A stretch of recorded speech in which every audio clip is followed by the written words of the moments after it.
के ना को पुछा जुले कि पैसा तुसी किधर खड़ दो। देखो जी मजदूर जिस घरों निकलता है ना तो वो भीख मंगने या किसी को मंगने ये इस उम्मीद देते नहीं निकलता कि माड़ा ना फलाना फलाना तावन करसी गल्लां खोरियां करदा ने खरियां करदा ने साफ गल दसदा ने। हुण तुसें सुन देखो या तो तुसीं ये गल आखो भरावा मैं मजदूरी आस्ते आन के तां खलते तां मन तुसीं सारे तावन करो, या तो दूसरा ऑप्शन ये है कि गैरत करके अपने ज़मीर उजागर करके अपने आप मजबूत करके अगर एक दिहाड़ नहीं लगती दो ही दिहाड़ लगती है। मैं गल करदा सीधी जी जिस वक्त असें ना मजदूर भरा या दूसरा तीसरा मैं भी अगर ये गल आखता ना कि मन ना कोई आके तावन करसी ते मैं तान की था खलते था मैं तो अक्सर लेकिन जेड़े खल नहीं हकते टुर नहीं हकते बह नहीं हकते वो फुटवेयर इतना गेंती बेलचा कहन के बैठे दिन वो मजदूरी करने से नहीं निकले, वो सिर्फ इस हस्ते निकले कि माँ कोई तावन हो जुला है। मैं गल करदा भरा तुसीं सदरो मैं सीधी गल करदा ने ठीक है। मैं शायद तुसां को मेरी गल तो बुरी भी लगे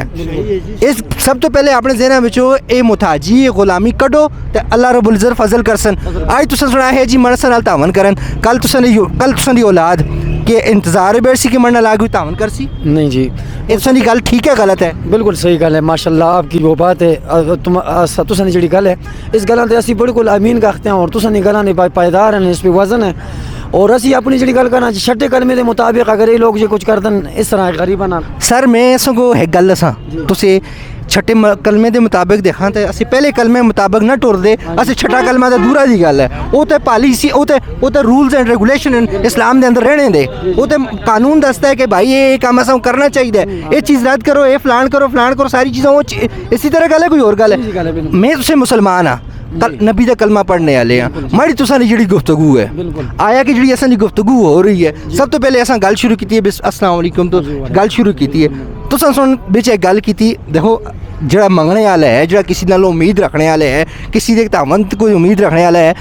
हदीस मुबारक का मफहूम है जिहड़ा हाथ फैलांदा कल रोज़ी मेशर उसके चेहरे ते गोश्त न होसी गल पढ़ी है नहीं पढ़ी बिल्कुल है बिल्कुल फिर तुसां सुना गल की मैं गल भरा सीधी करदा मैं मंदा तां लगदा गल्लां सीधियां करदा ठीक है। ये गल सब तो पहले सदर हो सदर की हालत है तावन का नज़र रखता है निक्के जिहड़े नाल लोग उन्होंने की कंडीशन हो सी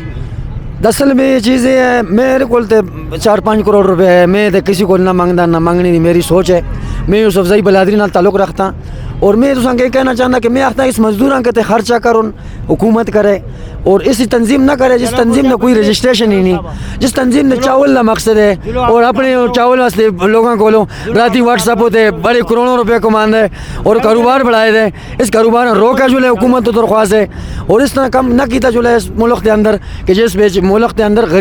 गरीब होंदा जुलदा है और अमीर बढ़ता है इस नाल में आखता कंट्रोल बाहर नहीं हो सकता। बिल्कुल तुसां गल ठीक की